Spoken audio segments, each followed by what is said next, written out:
Camillo Paderni. Camillo Paderni, or Camillus Paderni, lived from c. 1715 to 1781.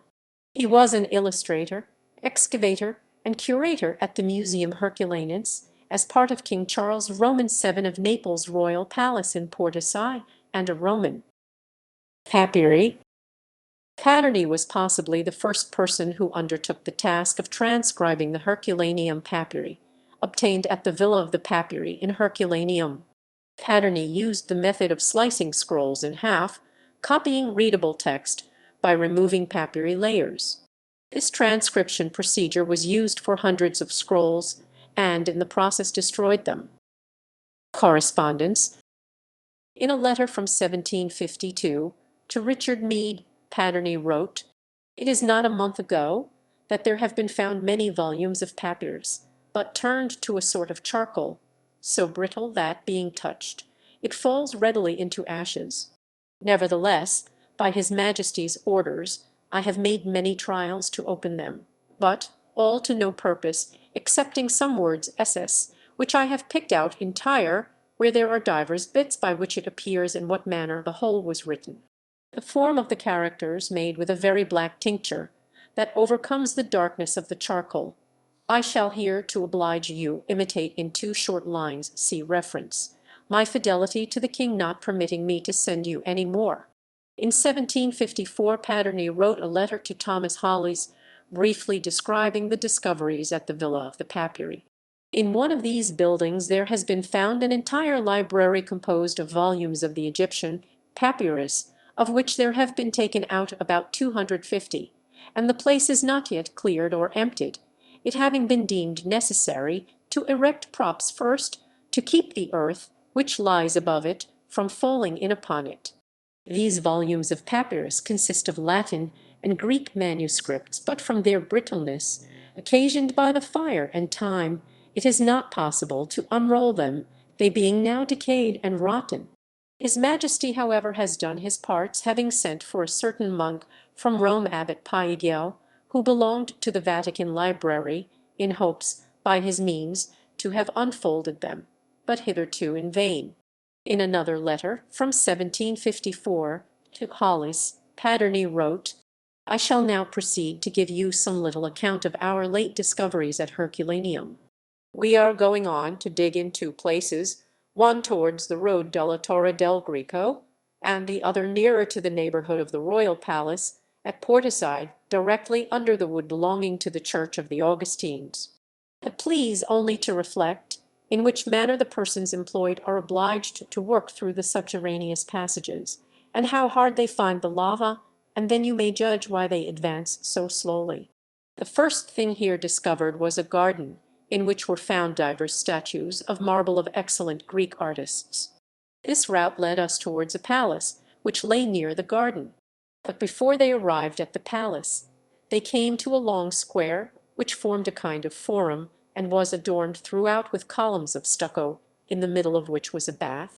At the several angles of the square was a terminus of marble, and upon every one of those stood a bust of bronze of Greek workmanship, one of which had on it the name of the artist and Awanios Apsior ehna Atwosi image. A small fountain was placed before each terminus, which was constructed in the following manner.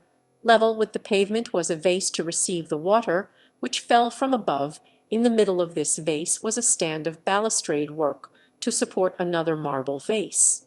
This second vase was square on the outside and circular within, where it had the appearance of a scallop shell, in the centre whereof was the spout, which threw up the water, that was supplied by leaden pipes enclosed within the balustrades. Among the columns which adorned the bath were alternately placed a statue of bronze and a bust of the same metal at the equal distance of a certain number of palms. It is true that more statues have been found among these columns than busts, but, however, we hope in our progress to find a like number of these latter. The statues, taken out from April 15 to September 30, are in number 7, near the height of 6 Neapolitan palms, except one of them, which is much larger, and of an excellent expression. This represents a faun lying down, who appears to be drunk, resting upon the goatskin, in which they amiably put wine. 2 other of these statues are of young men, and 3 of nymphs, all of middling workmanship.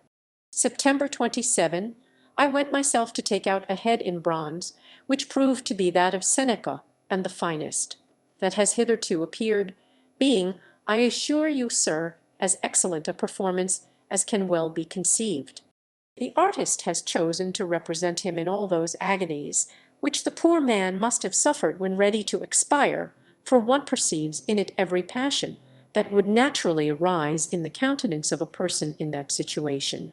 We are going on with all possible dispatch to examine the whole spot before described, though we have observed that in 5 places where we might have expected to meet with busts or statues, the Antians had been digging before us, and taken them away. The method whereby they regulated their searches seems to have been this: where the ground was pretty easy to work, they dug through it, and where they met with the solid lava they desisted. But whether they were in want of money or of hands, they certainly did not perfect their intention, as is plain from the statues which we have found. Our greatest hopes are from the palace itself, which is of a very large extent. As yet we have only entered into 1 room, the floor of which is formed of mosaic work not unelegant. It appears to have been a library, adorned with press, inlaid with different sorts of wood disposed in rows, at the top of which were cornices, as in our own times. I was buried in this spot more than 12 days, to carry off the volumes found there, many of which were so perished that it was impossible to remove them. Those which I took away amounted to the number of 337, all of them at present incapable of being opened. These are all written in Greek characters. While I was busy in this work, I observed a large bundle, which from the size, I imagined must contain more than a single volume. I tried with the utmost care to get it out, but could not from the damp and weight of it. However, I perceived that it consisted of about 18 volumes, each of which was in length a palm and 3 Neapolitan inches, being the longest hitherto discovered. They were wrapped about with the bark of a tree and covered at each end with a piece of wood. All these were written in Latin, as appears by a few words which broke off from them. I was in hopes to have got something out of them, but they are in a worse condition than the Greek. From the latter the public will see some entire columns, having myself had the good fortune to extract 2, and many other fine fragments. Of all these an account is drawing up, which will be published together with the other Greek characters, now engraving on copper plates, and afterwards make a separate work by themselves. The person who is to give this account is of the first distinction among the learned at Naples, so that there is no doubt but it will be very satisfactory. We are likewise in hopes that in a short time the catalogue of the paintings will be published. In the meanwhile they are very busy in engraving the paintings themselves, of which the king has resolved to publish the first volume speedily, a great number of the plates being already finished.